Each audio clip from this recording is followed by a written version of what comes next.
ಮೇಲೂರಿನ ಮುತ್ತಣ್ಣ ತುಂಬ ಬುದ್ಧಿವಂತ, ಹಾಗೆಯೇ ಒಳ್ಳೆಯ ಮಾತುಗಾರ. ಅವನ ಮಾತಿಗೆ ಕೊನೆಯೆಂಬುದಿಲ್ಲ. ಯಾರ ಜೊತೆಯಲ್ಲಾದರೂ ಯಾವ ಸಮಯದಲ್ಲಾದರೂ ಇವನು ಮಾತಿಗೆ ಸಿದ್ಧ. ನಯ, ವಿನಯ, ಸೌಜನ್ಯದಿಂದ ಕೂಡಿದ ಮಾತುಗಾರಿಕೆ ಇವನದು. ಅವನೊಂದಿಗಿನ ಒಡನಾಟ, ಮಾತುಕತೆ ಎಲ್ಲರ ಮನಸ್ಸಿಗೆ ಆರೋಗ್ಯಕರ. ಅವನ ಮಾತುಗಳು ಬೆಟ್ಟವನ್ನು ಬಳಸಿ ಬರುವ ವಾಯುವಿನಂತೆ ಆಹ್ಲಾದಕರ. ಅವನ ನಗು ಎಲ್ಲರಿಗೂ ಸಂತೋಷ ನೀಡುವ ಮುಗುಳ್ನಗು. ಅವನದು ಭಾವಪೂರ್ಣವಾದ, ಅರ್ಥಪೂರ್ಣವಾದ, ಸ್ವಾರಸ್ಯಕರ ಮಾತುಗಾರಿಕೆ. ಮುತ್ತಣ್ಣ, ನಿನಗೆ ಬೊಜ್ಜು ಹೇಗೆ ಬಂತು? ನೀನು ಸೇವಿಸುವ ಆಹಾರವೇನು ಎಂಬ ಪ್ರಶ್ನೆಗೆ ಅವನ ಉತ್ತರ ಶ್ರಾದ್ದದ ಊಟ.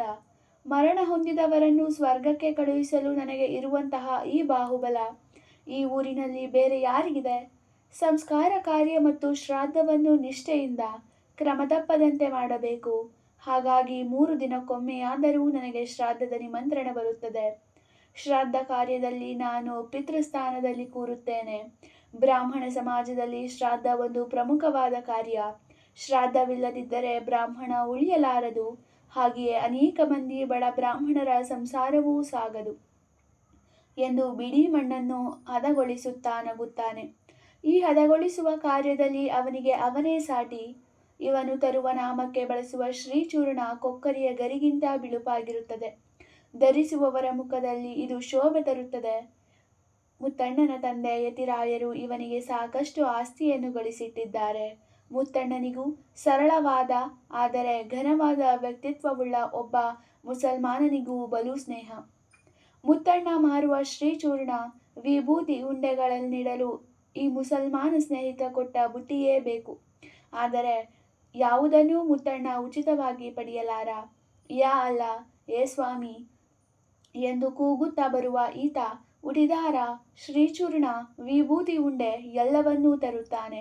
ಮುತ್ತಣ್ಣನು ಆ ಮುಸಲ್ಮಾನನ ಬಂಧುವಿನೊಂದಿಗೆ ಮಾತನಾಡುತ್ತಾ, ನಿಮ್ಮ ದೇವರು ವಿಷ್ಣುವೂ ಅಲ್ಲ, ಶಿವನೂ ಅಲ್ಲ, ನರಸಿಂಹನಲ್ಲ, ನಾರಾಯಣನೂ ಅಲ್ಲ, ಸಾಕಾರವನ್ನು ನಿರಾಕರಿಸುವ ನೇತಿ ಎಂಬುದೇ ಅಲ್ಲ, ಹೀಗೆ ಈ ರೀತಿ ಎಂಬುದಲ್ಲ, ಆದರೂ ಅಲ್ಲನನ್ನು ಇಲ್ಲ ಎಂಬುವವನಿಗೆ ಜೀವವಿಲ್ಲ ಅಲ್ಲವೇ ಗೆಳೆಯ ಎಂದರೆ ಅರೆ ಅಲ್ಲ ಎನ್ನುವ ಅವನು ಮಾತಿಗೆ ಮಾತು ಕೊಡುವ ನಿಪುಣ. ನೀತಿಯುತವಾದ, ಪ್ರೀತಿಪೂರ್ಣವಾದ ಬದುಕನ್ನು ನಡೆಸುತ್ತಿರುವವರಲ್ಲಿ ಇವನನ್ನು ಮೀರಿಸುವವರಿಲ್ಲ. ವಾರ ವಾರವೂ ಬರುವ ಇವನು ಮುತ್ತಣ್ಣನೊಂದಿಗೆ ಉಳಿದುಕೊಳ್ಳುತ್ತಾನೆ. ನಾನು ಜನಿವಾರ ಮಾಡುತ್ತೇನೆ, ನೀನು ಉಡಿದಾರ ತರುತ್ತೀಯೆ. ನಾನು ನಾಮ ಧರಿಸುತ್ತೇನೆ, ನೀನು ಅದಕ್ಕೆ ಬೇಕಾಗಿರುವ ಶ್ರೀಚೂರ್ಣವನ್ನು ತರುವೆ. ಈ ಊರಿನ ಬ್ರಾಹ್ಮಣ್ಯಕ್ಕೆ ನಾವೇ ಆಧಾರ ಎಂದು ಮುತ್ತಣ್ಣ ಹೇಳಿದರೆ ಆ ಮುಸಲ್ಮಾನನ ಬಂಧು ಮನಪೂರ್ವಕವಾಗಿ ನಗುತ್ತಾನೆ. ಬ್ರಾಹ್ಮಣರನ್ನು ಹಾರುವರು ಎನ್ನುವುದಕ್ಕಿಂತ ಹೊರುವರು ಎಂದರೆ ಉತ್ತಮ.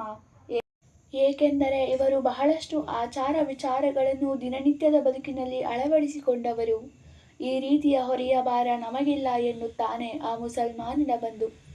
ಹೀಗೆ ದೇವರು, ಧರ್ಮದ ಬಗ್ಗೆ ಇವರಿವರ ನಡುವೆ ನಡೆಯುವ ಮಾತುಕತೆಯನ್ನು ಆಲಿಸುತ್ತಿದ್ದರೆ ಮನಸ್ಸು ಹಗುರವಾಗುತ್ತದೆ. ನಿಜವಾಗಿ ನೋಡಿದರೆ ಮುತ್ತಣ್ಣನಿಗೆ ಆ ಮುಸಲ್ಮಾನನ ಬಂಧುವಿನಲ್ಲಿ ಅಪಾರವಾದ ಭಕ್ತಿ. ಅವನು ನಮಾಜ್ ಮಾಡುವುದನ್ನು ನೋಡಬೇಕೆಂಬ ಆಸೆ. ಶುದ್ಧವಾದ ಭಾವನೆಯಿಂದ ಕೂಡಿದ ಪ್ರಾರ್ಥನೆ ಈತನದು. ದೇವರು ಶೂನ್ಯದಿಂದ ಸೃಷ್ಟಿಯನ್ನು ಮಾಡುತ್ತಾನೆ. ಆಕಾಶವನ್ನು ನೋಡುತ್ತಾ ಭಗವಂತನನ್ನು ತಡೆಯುವ ಸಲುವಾಗಿ ಬರುವ ಯಕ್ಷಿಣಿಯಂತೆ ಈ ಮುಸಲ್ಮಾನನ ಬಂಧು ಕಾಣುತ್ತಿದ್ದನು.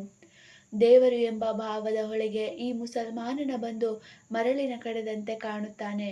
ನಮ್ಮ ಗುಡಿ ಕಲ್ಲಿನ ಕಡವಿದ್ದಂತೆ. ಮನಸ್ಸನ್ನು ಮಡಿಯಾಗಿಸಲು ಅರ್ಚಕನೇ ಮಡಿವಾಳ.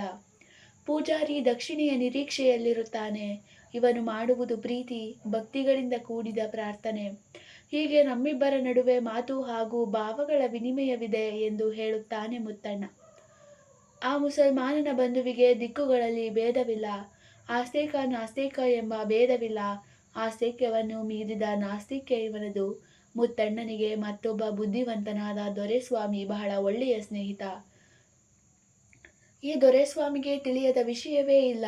ಮನುಷ್ಯನಿಗೂ ಅವನ ಮನಸ್ಸಿಗೂ ಮಿಗಿಲಾದದ್ದಿಲ್ಲ. ಇವನ ಅರಿವು ಅಥವಾ ಜ್ಞಾನದ ಜಗದ ಬದುಕಿಗೆ ಸಂಬಂಧಿಸಿದ್ದು ಇದಕ್ಕೆ ಹೊರತಾದದ್ದಿಲ್ಲ. ನಮ್ಮ ಅರಿವಿಗೆ ಮೀರಿದಿದ್ದೋ ಇದೆಯೇ? ಹೌದು, ಇದೆ ಎನ್ನುತ್ತಾನೆ. ನಿನ್ನ ಈ ತರ್ಕವಲ್ಲದ ತರ್ಕದಲ್ಲಿ ನಾನಿಲ್ಲ. ನನ್ನನ್ನು ನೀನು ನಂಬಿದರೆ ನಾನು ನಿನ್ನನ್ನು ನಂಬುವೆ. ನಿನ್ನ ವಾದಕ್ಕೆ ನನ್ನ ತಿಳುವಳಿಕೆಯೇ ಆಶ್ರಯ ಸ್ಥಾನ. ಬೇರೆಯವರ ಜ್ಞಾನವನ್ನು ಆ ದೊರೆ ಸ್ವಾಮಿಯ ಬಗ್ಗೆ ಮುತ್ತಣ್ಣ ಹೇಳುತ್ತಾನೆ ನಗುನಗುತ್ತಾ. ಅರಿವಿದ್ದರೆ ಅರ್ಥವಾಗುತ್ತದೆ, ಇಲ್ಲದಿದ್ದರೆ ಇಲ್ಲ. ಭಕ್ತಿಗೂ ನನ್ನ ಮಾತಿಗೂ ಆಕಾರವಿಲ್ಲ. ದೇವಾಲಯದಲ್ಲಿ ಕೊಡುವ ಪ್ರಸಾದದ ಪೊಂಗಲ್ ಹಿತವಾದದ್ದು. ಆ ಪೊಂಗಲ್ ದೊರೆಯಲು ಭಗವಂತನ ಪೂಜೆ ಕಾರಣ. ಆ ಪ್ರಸಾದದ ಸೇವನೆಗೆ ಭಗವಂತನ ಪೂಜೆಯನ್ನು ಕಾಣುವ ಸೈರಣೆ ಬೇಕು. ರಾಮಾನುಜರು ನೀಡಿದ ಸಂದೇಶ ಅದು, ವೈಕುಂಠದ ಕನಸು. ಆ ಕನಸಿನ ನೆಪದಲ್ಲಿ ನಮಗೆ ದೊರೆಯುವುದು ಭಗವಂತನ ಪ್ರಸಾದ ರೂಪವಾದ ತೆಂಕೊಳಲು ಎಂಬ ತಿಂಡಿ. ಅಂದು ರಾಜಕುಮಾರಿಗೆ ಹಿಡಿದಿದ್ದು ಒಂದು ದೆವ್ವ. ಆ ಕಾರಣದಿಂದ ಇಂದು ನಮಗೆ ಉತ್ಸವಗಳ ನೆಪದಲ್ಲಿ ಬಗೆ ಬಗೆಯ ಭಕ್ಷ್ಯಗಳು ಸಿಗುತ್ತಿವೆ. ಈ ಆಚರಣೆಗಳಿಗೂ ಅವುಗಳನ್ನು ಕರುಣಿಸಿದ ಯತಿವರ್ಯರಾದ ರಾಮಾನುಜರಿಗೂ ಇದೋ ನಮನಗಳು. ಗುರು ಪರಂಪರೆಗೂ ನಮನಗಳು. ಶಾತುಮರಿಯ ಸಮಯದಲ್ಲಿ ಕಣ್ಮುಚ್ಚಿ ಕಾಯುವ ನಿಮಗೂ, ನಿಮ್ಮೊಂದಿಗೆ ಬಾಳುತ್ತಿರುವ ನನಗೂ ದೊರೆಯುವ ಪ್ರಸಾದದ ಪುಳಿಯೋಗರೆ. ದೊರೆಸ್ವಾಮಿ ಹೀಗೆನ್ನಲು, ನಿಜ ಕಣಯ್ಯ, ನೀನು ಪುಣ್ಯವಂತ. ಭಕ್ತಿಯ ಬಗ್ಗೆ ಏನನ್ನೂ ಹೇಳಬೇಕಿಲ್ಲ. ದುಃಖ ದುಮ್ಮಾನಗಳು ಇಲ್ಲದಿರಲು ದೇವರ ಗೊಡವೆ ಏಕೆ? ದೇವರು ಒಲಿಯದಿರುವುದರಿಂದ ನಾವು ಅವನ ಬಗ್ಗೆ ಚಿಂತಿಸುತ್ತೇವೆ. ಭಗವಂತನ ಭಾವನೆಯನ್ನು ಮೈತುಂಬ ತುಂಬಿಕೊಂಡಿರುವ ನಿನಗೆ ಯಾವುದರ ಚಿಂತೆ? ನಿನ್ನ ನಾಸ್ತಿಕ್ಯ ಆಸ್ತಿಕ್ಯವನ್ನು ಮೀರಿದುದು ಸದಾ ದೈವ ಭಾವದಲ್ಲಿರುವನಿಗೆ ದೇವರ ಬಗ್ಗೆ ಹೇಳುವ ಅಗತ್ಯವೇನಿದೆ ಎಂದು ಮುತ್ತಣ್ಣ ನೆನೆಯಲು, ದೊರೆಸ್ವಾಮಿ, ದೇವರ ಓಟೆಯನ್ನು ನೀವಿಟ್ಟುಕೊಳ್ಳಿ, ದೇವಾಲಯದ ರಸದೂಟೆ ನನಗಿರಲಿ ಎಂದು ಹೇಳಿ ಎಲ್ಲರನ್ನೂ ನಗಿಸುತ್ತಾನೆ. ಆಗ ಮುತ್ತಣ್ಣ ಎಳೆಯ ಕರುವಿಗೆ ಕೊಂಬು ಬರುವಾಗ ಕಡಿತವಾಗುತ್ತದೆ, ಹಾಗೆಯೇ ನಮ್ಮ ದೊರೆಸ್ವಾಮಿಗೆ ನುಡಿಯಬೇಕೆಂಬ ಕಡಿತ. ಈ ಕಡಿತದ ಪರಿಹಾರಕ್ಕೆ ನನ್ನ ಅರಿವೇ ಮೇಟುಕಂಬ, ನನ್ನ ಮೊದ್ದು ಮನವೇ ನನ್ನ ಜಂಬ. ಈ ರೀತಿಯಲ್ಲೂ ಮಾತುಕತೆ ಅವರವರ ನಡುವೆ ನಡೆಯುತ್ತದೆ, ಲಾವಾಂಚದ ಸುವಾಸನೆಯಿಂದ ಕೂಡಿದ ತೀರ್ಥ ಸೇವನೆಯೊಂದಿಗೆ.